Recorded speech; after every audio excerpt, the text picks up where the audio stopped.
පුංචි කෙල්ල බිල්ඩින් එක පිටිපස්සේ තියෙන ඝන තනකොළ කැලෑව ඇතුළට හිමීට ඇවිදගෙන ගියා.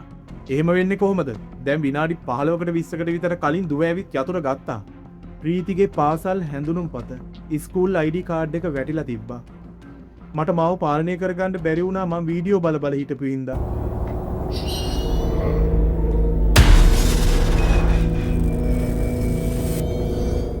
මුලින්ම මේ දේ මං ඔයාලට කියන්න. මේ සිදුවීම වෙන්නේ ඉන්දියාවේ තමිල්නාඩුවේ එක ගමක. ඇත්තටම සිදුවන සිදුවීම් හින්දා තමයි මම එයාගේ ඇත්ත නම ගම ගොඩක් වීඩියෝ වල සඳහන් නොකරන්නේ. මට ඕන මන් දාන හැම වීඩියෝ එකකම තියෙන සත්‍ය සිදුවීම අහලා ඔයාලගේ ජීවිතේට ඒකෙන් ගන්න පුළුවන් හොඳ දේ ගන්න එක. අපරාධයක් වෙනවා කියලා ඒ අපරාධේ ලංකාවෙම වෙන්න ඕනේ නෑ. හැම රටකම ඉන්නේ මිනිස්සුયો. අන්න ඒ වගේ මේ සිදුවීම ඉන්දියාවේ තමිල්නාඩුවේ එක ගමක සිද්ධ වුණ සත්‍ය සිදුවීමක්. ඒ පුංචි කෙල්ල මොන තරම් දුකක් විඳින්න ඇතිද කියලා ඔයාලටම මේ වීඩියෝ එකෙන් බලා ගන්න පුළුවන්. මේ නගරය හඳුන්වන්නේ ඉන්දියාවේ ගිනිකෙලි අගනුවර විදිහට. මුළු ඉන්දියාවටම උවමනා කරන ගිනිකෙලි වලින් 90%ක්ම නිෂ්පාදනය කරන්නේ මෙන්න මේ නගරය තුල. මේ නගරයේ ප්‍රධානතම ජීවනෝපාය වෙන්නේ මං කලින් කිව්ව ගිනිකෙලි කර්මාන්තය සහ ගිනිපෙට්ටි නිෂ්පාදනය. මේ ප්‍රසිද්ධ නගරයේ එක කෙළවරක ගොඩක් ලස්සන පොඩි ගමක් තියෙනවා. මේ ගමේ ගොඩ දෙනෙක් ජීවත් වුණෙත් මං කලින් කියපු ගිනිකෙලි කර්මාන්ත රස්සාවලින්. ඊටාම සුළු පිරිසක් විතරක් ගොවිතැන්පත් එහෙම නැත්නම් මේසන් වැඩ වගේ කුලී වැඩ කරලා තමයි ජීවත් වුනේ. මේ ගමේ මිනිස්සු ජීවත් වෙන්නේ ගොඩක් පොඩි ගෙවල් වල. වෙනම නිදන කාමර නැහැ. පවුල කොච්චර ලොකු වුණත් ඒ තිබුණ පුංචි ඉඩේ ලැබෙන පුංචි ආදායමෙන් ඔවුන් හරිම සතුටින් ජීවත් වුණා. හැබැයි ලොකු ප්‍රශ්නයක් තිබුණා. මේ ගමේ මූලික පහසුකම් ගොඩක් අඩුයි. විශේෂයෙන්ම ගෙවල් ඇතුලේ වැසිකිලි පහසුකම් තිබුණේ නැහැ. මිනිස්සු ඒ වෙනුවට කරේ පොදු වැසිකිලි පාවිච්චි කරන එක. එහෙමත් නැත්නම් ගම කෙළවරේම තියෙන උසට වැවුණු පඳුරු තනකොළ වලින් පිරුණු ඝන කැලෑව ඇතුළට රිංගලා ඒ අවශ්‍යතාවය කරගන්න එක. ඒ වගේ පසුබිමක තමයි සෙල්වන් සහ මදුමිතා කියන අඹුසැමියෝ වල ජීවත් වුනේ. ආර්ථිකයෙන් ගොඩක් දුප්පත් වුණත් තමන්ගේ දරුවෝ දෙන්නට හොඳ අනාගතයක් හදලා දෙන්න මේ දෙන්න රෑ දවල් බලන්නේ නැතුව ගොඩක් මහන්සි වුණා. සෙල්වම් ගෙවල් වල තීන්ත ගාන කොන්ත්‍රාත්කරුවෙක්ගේ යටතේ තමයි වැඩ කරේ. මදුමිතා සෙල්වම්ගේ බිරිඳ. එයා වැඩ කරේ ගෙවල් ළඟම තියෙන ගිනිකෙලි කර්මාන්ත ශාලාවක. මේ දෙන්නට දරුවෝ දෙන්නෙක් හිටියා. ලොකු පුතා පාසල් යනවා. දෙවෙනි දුව තමයි ප්‍රීති. ප්‍රීතිට වයස අවුරුදු 9යි. එයා ඉගෙන ගත්තේ 3 වසරේ. මේ ළමයි දෙන්නම ඉගෙන ගත්තේ ඒ කිට්ටුවම තියෙන රජයේ පාසලක. අම්මයි තාත්තයි දෙන්නම උදේට වැඩට යන නිසා හවසට මේ ළමයි දෙන්න ගෙදර එනකොට දෙමව්පියෝ ගෙදර නැහැ. සාමාන්‍යයෙන් ලොකු පුතා පන්ති ඉවර වෙලා එන්න රෑ වෙනවා. හැබැයි 3 වසරේ ඉන්න පුංචි ප්‍රීති හවස 4 වෙනකොට හරියටම ගෙදර එනවා. ගෙදර යතුරු තියෙන්නේ තාත්තගේ අතේ. ඒ කියන්නේ සෙල්වම් ගාව. එයා වැඩ කරන්නේ ගෙවල් කිට්ටුවම තියෙන ගොඩනැගිල්ලක. ඒ නිසා අම්මා වැඩ ඇරිලා එන්න පරක්කු වුණත් දුව හවසට ඇවිත් තාත්තා ඉන්න තැනට ගිහිල්ලා යතුරු අරගෙන ගෙදර දොර ඇරලා ගේ ඇතුළට වෙලා ඉන්න එක තමයි සාමාන්‍යයෙන් සිද්ධ වෙන්නේ. හරියටම 2020 ජනවාරි 18 වෙනිදා හවස ඉස්කෝලේ නිමා වුණා. හවස 4:15 වෙනකොට පුංචි ප්‍රීති ගෙදරට ආවා. වෙනද වගේම ගෙදර අම්මා හිටියේ නැහැ. ප්‍රීති තමන්ගේ බෑග් එක ගේ ඉස්සරහා පඩිය උඩ තිබ්බා. එයාගේ තාත්තා එයාට කලින්ම කියලා තිබුණා දුවේ අම්මා නැත්තම් මං අර තීන්ත ගාන බිල්ඩින් එකට ඇවිත් යතුරු අරන් ඵලයන්. ඒ විදිහට එයාගේ තාත්තා එයාට කියලා තිබුණා. ප්‍රීති කෙලින්ම තාත්තා වැඩ කරන බිල්ඩින් එකට ගියා. එතකොට වෙලාව හවස 4:25ට විතර ඇති. බිල්ඩින් එකේ උඩ තට්ටුවේ උඩ නැගලා තීන්ත ගාන ගමන් හිටපු තාත්තට දුව කතා කළා. ඉඳපන් දුවේ මම යතුරු දෙන්නම්. දුව බිමට වැටුණ යතුරු අහුලා ගත්තා. දැන් ඉතින් ගෙදර ගිහින් ඉන්න අම්මත් දැන් එයි මාත් ඉක්මනට එන්නම්. එතකොටම ප්‍රීති කිව්වා නැහැ තාත්තේ මට වැසිකිලි යන්න ඕනේ. මම මේ බිල්ඩිම පිටිපස්සේ තියෙන පඳුරු තියෙන කැලෑවට ගිහිල්ලා ගෙදර යන්න. ප්‍රීති එයාගේ තාත්තට ඒ විදිහට කිව්වා. එතකොට වෙලාව 4:45ට විතර ඇති. යතුරත් අතේ තියාගෙන පුංචි කෙල්ල බිල්ඩින් එක පිටිපස්සේ තියෙන ඝන තනකොළ කැලෑව ඇතුළට හිමීට ඇවිදගෙන ගියා. විනාඩි 20ක් විතර ගත වුණා. හරියටම හවස 5 වෙනකොට ප්‍රීතිකාගේ අම්මා මදුමිතා වැඩ ඇරිලා ගෙදර ආවා. ගෙදර දොර ලොක් කරලා තිබුණ විදිහටම තිබුණා. දුවගේ පාසල් බෑග් එකත් එළියේ පඩිය උඩම තිබුණා. මදුමිතා හිතුවේ එයාගේ දුව තාත්තා වැඩ කරන තැනට යතුරු අරගන්න යන්න ඇති කියලා. ඒත් දැන් ලොකු වෙලාවක් ගත වෙලා දුව ගෙදර ආවේ නැහැ. මදුමිතා ඉක්මනටම සෙල්වම් වැඩ කරන තැනට යනවා. ගිහින් සෙල්වම්ට මේ ගැන කියනවා. එහෙම වෙන්නේ කොහොමද? දැන් විනාඩි 15කට 20කට විතර කලින් දුව ඇවිත් යතුර ගත්තා. එයා මේ බිල්ඩින් එක පිටිපස්සේ කැලෑවට වැසිකිලි යන්න යනවා කිව්වා. එතකොට තාම ආවේ නැද්ද? සෙල්වම් ගොඩක් කලබල වුණා. දැන් වෙලාව 5:15ක් වෙලා. සෙල්වම් බිල්ඩින් එකෙන් පල්ලෙහාට බැස්සා. එයාගේ බිරිඳ මදුමිතා එක්කම අර ඝන තනකොළ පඳුරු වස්සට ගිහින් ප්‍රීතිකා කියලා කෑ ගහලා හෙව්වා. ඒත් කිසිම සලකුණක්වත් පේන්න තිබුණේ නැහැ. මුළු ගමක්ම මේ ගැන හොයන්න එකතු වෙන්නේ මෙන්න මේ වෙලාවේ. විනාඩි 30ක් වගේ කාලයක් ඇතුළත මේ සිද්ධිය මුළු ගම පුරාම පැතිරුණා. පුංචි දුවෙක් කැලෑව අස්සේ අතරමං වෙලා කියලා. මේ වගේ ගමක කෙනෙක්ට කරදරයක් වුණොත් ඒ මුළු ගමම එකතු වෙනවා. ඒ වෙලාවේ වැඩ ඇරිලා එන කර්මාන්ත ශාලාවල මිනිස්සු මේසන් වැඩ කරපු අය මේ ඔක්කොම එතෙට එකතු වුණා.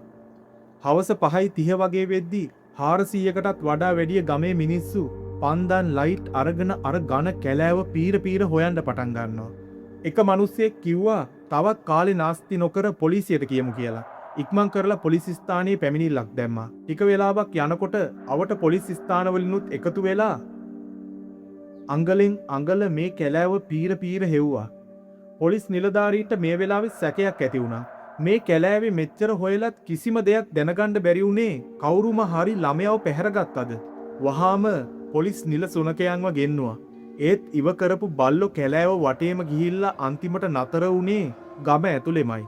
ඒ කියන්නේ අපරාධකාරයා ඉන්නේ මේ ගම ඇතුළෙමයි. එයා ළමයාට මොකක් හරි කරලා අහපව් ගමටම ඇවිත් ඉන්නවා කියලා පොලිසියට සැක හිතුණා. වෙලාව රෑ 12යි. පාන්දර 1යි. පාන්දර 3ක් වුණා. ඒත් කිසිම තොරතුරක් නැහැ. එතකොට පොලිස් නිලධාරියෙක් පැවසුවා අපි හැමෝම මෙතන ඉන්නකම් අපරාධකාරයා බය වෙලා ඉන්නේ. අපි පාන්දර 3ට මේ සෝදිසි කිරීම නතර කරලා පැය 2-3ක විවේකයක් අමු.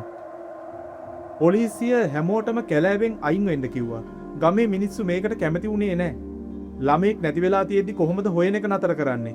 එහෙම කියලා ගමේ අය කෑ ගැහුවා. හැබැයි පොලිසිය නම් හොයන එක නතර කරා. පාන්දර 5:00ට ආයෙත් හැමෝම හොයන්න පටන් ගන්නවා.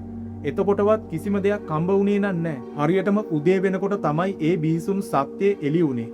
පහවදා උදේ 8:00ට වගේ තමයි මුළු ගමක් හඬවපු ඒ සත්‍ය හෙළි වුණේ. කැලෑවේ සෑහෙන දුර ඇතුළට වෙන්න තිබුණ එක තැනක ප්‍රීතිගේ පාසල් හැඳුනුම්පත ස්කූල් ID කාඩ් එක වැටිලා තිබ්බා. ඒක දැක්ක ගමන්ම ප්‍රීති ලොකු අනතුරකට මුහුණ දීලා තියෙනවා කියලා හැමෝටම තේරුණා. ඊට ටිකක් එහාට යනකොට ප්‍රීතිගේ යට ඇඳුම් සේරම හම්බ වුණා. තවත් ටිකක් ඇතුළට යද්දී ඊයේ හවස අතුරුදහන් වුණ පුංචි ප්‍රීතිගේ නිසල සිරුර හම් වෙනවා. එයා හිටියේ ඉස්කෝලේ ඇඳුම් පිටින්මයි. කවුරු හරි කෙනෙක් හදිස්සියට එයාට ඇඳුම අඳවලා තිබුණා වගේ පේන්න තිබුණා. සිරුර පුරාම තුවාල තිබුණා. ඒ පුංචි කෙල්ල තමන්ගේ ජීවිතේ බේරගන්න අපරාධකාරයෙක් එක්කලා ගොඩක් වෙලා පොරබදලා තියෙනවා කියලා දකින ඕනම කෙනෙකුට පේන්න තිබුණා. අන්තිමේ පැය ගානකට පස්සේ තමන්ගේ දුව මිය ගිහින් කියලා දැනගත්ත ඒ දුප්පත් දෙමාපියෝ දෙන්න සිහි නැතුව බිම ඇදගෙන වැටෙනවා. ප්‍රීතිකාගේ තාත්තට මේක දරා ගන්න බැරි වුණා. මොකද එයා වැඩ කරපු තැන ඉඳලා පොඩි දුරකට වෙන්න තමයි තමන්ගේ දුව මේ දරුණු අපරාධයට ලක් කරලා මරලා දාලා තිබුණේ. ශරීරයේ රෝහලට යවුවා පශ්චාත් මරණ පරීක්ෂණය සඳහා. වෛද්‍ය වාර්තාවෙන් කියවුනේ දැරියගේ අවසාන මොහොතවල් ගොඩක් වේදනාකාරී වෙලා තියෙන බවයි. අපරාධකාරයා මේ දේ කරනකොට දැරිය කෑ ගහන එක නවත්තන්න ඇයගේ කට වහගෙන ඉන්න ලොකු උත්සාහයක් දරලා තියෙනවා. ඒ නිසාමයි ප්‍රීතිකා හුස්ම හිර වෙලා මිය ගිහින් තිබුණේ. මේ සිද්ධිය එක්ක ගමේ මිනිස්සු පොලිසිය සමග ගොඩක් කෝපයටපත් වුණා. මිනිස්සු ඇහුවේ පාන්දර 3 ඉඳන් 6 විතර වෙනකම් පොලිසිය හොයන එක නැවැත්තුවේ ඇයි? අපි ඊට කලින් ඔය කියන තැන් ඔක්කොම හෙව්වා. එතකොට පොඩි එකී හම්බුනේ නැහැ. පොලිසිය හොයන එක නතර කරපු පැය ගාන ඇතුළත තමයි අපරාධකාරයෝ ඇවිත් පොඩි එකීව මෙතෙන්ට ගෙනල්ලා දාලා තියෙන්නේ. ගමේ මිනිස්සු පොලිසියට ගල් ගහන්න පටන් ගත්තා. හැබැයි පොලිසිය කිව්වේ කැලෑව ඇතුලේ තිබුණ පරණ මෝටර් කාමරයක් ඇතුලේ දැරියව මරලා පස්සේ සිරුර පඳුරක් අස්සේ හැංගුව නිසා කාටවත් පෙනිලා නැහැ කියලා. මේ අතරේ පොලිසිය විශේෂ විමර්ශන කණ්ඩායම් 3ක් හැදුවා. CCTV පරීක්ෂා කරන්න ආයි ජංගම දුරකථන කුළුණු දත්ත සහ ඒ අවට මිනිසුන් ගැන සොයා බලන්න කණ්ඩායම් 3ක් පත් කරා. ගම්මානයක් නිසා ගෙවල් වල CCTV තිබුණේ නැහැ. හැබැයි අවට තිබුණ ගිනි කෙලි ෆැක්ටරි වල සහ ලොකු කඩවල් වල තිබ්බ CCTV බැලුවත් සැක කටයුතු පිටස්තර කෙනෙක් ගමට ආපු බවක් පේන්න තිබුණේ නැහැ. ගමේ මිනිස්සු සැක කළේ ගමේම ඉන්න රස්සාවක් නොකරන කුඩු ගංජා අරක්කු බොන වයස අවුරුදු 16 17 සල්ලාල කොල්ල දෙන්නේ 3 දෙනෙක්ව. හැබැයි පොලිසියේ අවධානය යොමු වුණේ වෙනත් පැත්තකට. මේ නගරයට උතුරු ඉන්දියාවෙන් ආපු සංක්‍රමණික සේවකයෝ ගොඩ දෙනෙක් මෙහි වැඩ කරනවා. පොලිසිය ඒ අයගෙන් 4-5 දෙනෙක්ව ප්‍රශ්න කිරීම වලට අරගන්නවා. ඒ අතර ප්‍රධානම සැකකරු වෙන්නේ සංකර් අලි කියන වයස 23ක තරුණයෙක්. සංකර් අලි වැඩ කළේ රෙදි බෑග් මහන වැඩපලක. ප්‍රීතිකාගේ තාත්තා සෙල්වම් ඒ වැඩපලේ තීන්ත ගාන්න ගිය වෙලාවේ තමයි මේ දෙන්න අතරේ යාළුකමක් ඇති වෙන්නේ. සංකර් ගොඩක් අවස්ථාවලදී සෙල්වම්ගේ ගෙදරත් ඇවිල්ලා තියෙනවා. ඒ නිසා ඒ කෙනා ප්‍රීතිවත් අඳුරනවා. පොලිසියට මේ සංකර් ගැන රතු නිවේදන දෙකක් ලැබෙනවා. පළවෙනි එක සිද්ධිය උන දවසේ දවල් සංකර් වැඩ කරන තැනින් හදිස්සියක් කියලා කලින් නිවාඩුවක් අරන් ගිහින් තිබුණා. දෙවෙනි එක එයාගේ ෆෝන් එක එදා හවස සම්බන්ධ වෙලා තිබුණේ අර කැලෑව කිට්ටුවම තියෙන සෙල් ටවර් එකකට. පොලිසිය සංකර්ව අත්අඩංගුවට අරගෙන ප්‍රශ්න කරනවා. සංකර් උත්තර නොදී බයෙන් ඉන්න නිසා පොලිස් නිලධාරීන් දරුණු වෙනවා. එක එක ආකාරයට ප්‍රශ්න කිරීම සිදු කරන්න වෙනවා. අන්තිමේ සංකර් එයාගේ කට අරිනවා. සර් ගහන්න එපා. එදා මම බාගෙට නිවාඩු අරන් කැලෑවට ආවේ මං හොඳටම කුඩු වලින් මත් වෙලා හිටියේ ඉඳා. මං ෆෝන් එකෙන් එක එක જાතියේ මිනිස්සුන්ගේ නිරුවත් වීඩියෝ බල බල ඉන්නකොට තමයි ඒ පොඩි කෙල්ල වැසිකිලියන්න එතෙන්ට ආවේ. මට මාව පාලනය කරගන්න බැරි වුණා මං වීඩියෝ බල බල හිටපු හින්දා. අනිත් එක මං හොඳටම මත් වෙලා හිටියේ. ඒ හින්දා ඒ වෙලාවේ මට මාව පාලනය කරගන්න බැරි වුණා. මම ඒ ළමයාට කරන්න පුළුවන් හැමදේම කරලා බෙල්ල මිරිකලා මැරුවස. ඒත් ගමේ මිනිස්සු ආයේ ප්‍රීතිකාගේ දෙමව්පියෝ පවා මේක විශ්වාස කළේ නැහැ. ඒ අය කිව්වේ සංකර් එහෙම කෙනෙක් නෙමෙයි කියලා.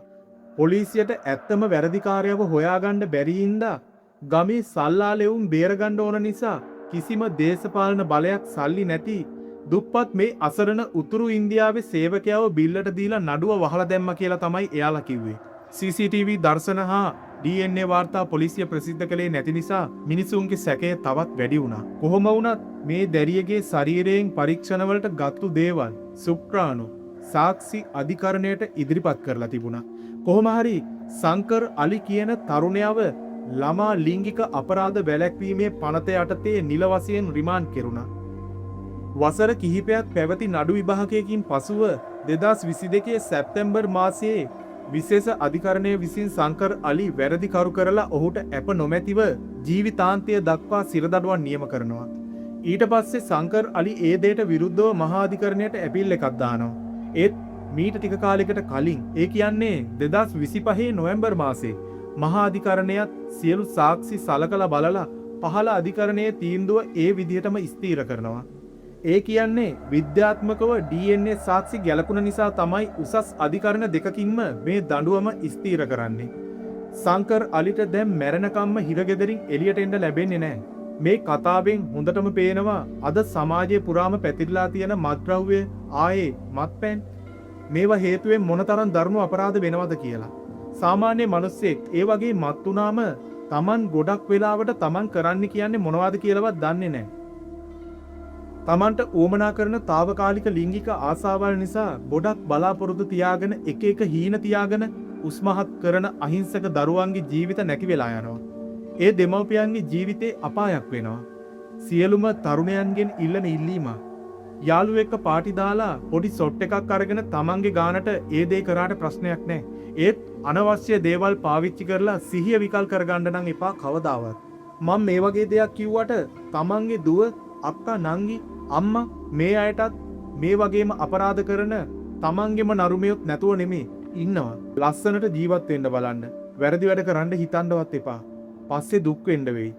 මොකද මං ඒ දේ එදා කෙරුවේ නැත්තම් මගේ ජීවිතෙත් අද ලස්සනට ගෙවිලා යනවනේ කියලා පස්සේ දුක් වෙලා වැඩක් නැහැනේ. ප්‍රීතිකාගේ කතාවෙන් ගත්තොත් තමන්ගේ දරුවෝ මීට වඩා ආරක්ෂා කරගන්න ඕනේ. තනියම ඒ වගේ පොඩි වයසක ඉන්න ළමෙක්ව කැලේ ඇතුළට යවුවා. වැරදි. ඒ ළමයා අහපව් ආවද නැද්ද කියලාවත් හොයලා බැලුවේ නැහැ. වැරදි. ඒ දරුවා වෙනදටත් ඒ ගෙදර අම්මා හරි තාත්තා හරි එනකන් තනියම තමයි ඉඳලා තියෙන්නේ. වැරදි. මේ වගේ මේ සමාජෙ මොනතරම් ඒ වගේ හිතන්නේ නැතුව වැරදි දේවල් වෙනව ඇතිද? ඒ දේවල් දැම්ම මේ අදම හදාගන්න. මේ වගේ සිදුවීමක් ලංකාවෙන් කියන්න බැරි වෙන තැනටම ඒ වැරදි හදාගන්න. කියනවා නම් කියන්න දේවල් ගොඩක් තියෙනවා. පැය ගාණක් වුණත් කියන්න දේවල් තියෙනවා. ඒත් තේරුම් ගන්නව නම් මේ හොඳටම ඇති. channel එක sub කරලා එකතු වෙන්න. වීඩියෝ එකත් like කරලා දිගටම එකතු වෙලා ඉන්න. ඊළඟ සිදුවීමෙන් ආයෙත් හම්බ වෙනකම් මම නිවෝෂන්